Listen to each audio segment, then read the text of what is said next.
سورة بقرة. سل بني إسرائيل كم آتيناهم من آية بينة ومن يبدل نعمة الله من بعد ما جاءته فإن الله شديد العقاب. ومحمد جبني إسرائيليان بپرسه بما چقاس دليل أشكره دانوان بشتي هاتنا نعمت خدا كيوه بگهره بلا بزانبكو جزاي خدا دجواره. زين للذين كفروا الحياة الدنيا ويسخرون من الذين آمنوا والذين اتقوا فوقهم يوم القيامة والله يرزق من يشاء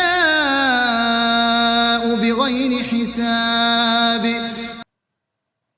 جيانا دنياي كافران رهاتي خملاندن حنكي خو بكسين إيمان آني ندكن مقام وان كسين خوش گناه پاراستنا دروجا قيامت ده جئي وان بلندتره خدا كي بخوازه بي حساب رزق دديه.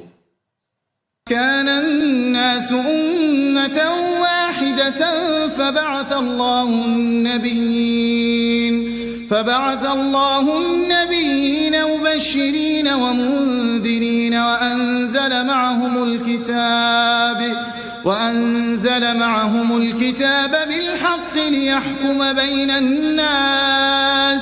ليحكم بين الناس فيما اختلفوا فيه وما اختلف فيه إلا الذين أوتوه من بعد ما جاءتهم البينات بغيا بينهم فهدى الله الذين آمنوا لما اختلفوا فيه من الحق بإذنه والله يهدي من يشاء إلى صراط مستقيم. إنسان تفيك أمت لسر دينك يبون بشركتن اختلافه لسر في خدا پیغمبر مزگیندار و هشیارکر شاندن و جبو د تشتي مروف تيدا كتن خلافه دناوا وان دا حكم بكن مبوان را كتاب حق شاندن جبر حسوديا نابينا وان جكسين دليل اشكر جوان رهاتن بيوا دا حق كتاب دا تو كسين دن نكتن اختلافه خدا كسين باوري آنين دوي حقياك و أهل كتاب تيدا كتن اختلافه بإذنا خو گهاندن راستيه خدا كي بخازه ويدگهن ريا راست.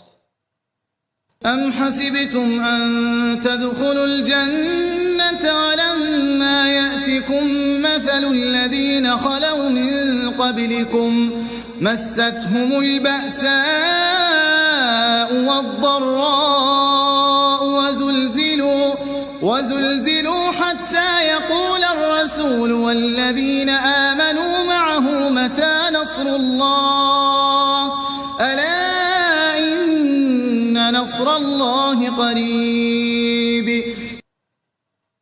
ما قي هند بيجن قي أو تشتيهات سريين برياوا حتى نون سريوا هن بكفنا جنته هاتنا سريوان ترس وبلاء ونخوشي وبرشيبون ولرزين حتى كو پیغمبر ومؤمنن پیرا گوتن آلیکاریا خدا کنگیا مقاتبن آلیکاریا خدا نيزا. يسألونك ماذا ينفقون قل ما أنفقتم من خير فللوالدين والأقربين واليتامى والمساكين وابن السبيل وما تفعلوا من خير فإن الله به عليم. ومحمد برسا چه بنفقينن جمال چه انفاق بكن اشتدكن بيجا هون جمال خوا بخير چه بنفقينن بيشي جده و باوان و خديان و سيويان بلنگازان و كسين ريد ماين ريا هون چه خير بكن خدا پيد زانه.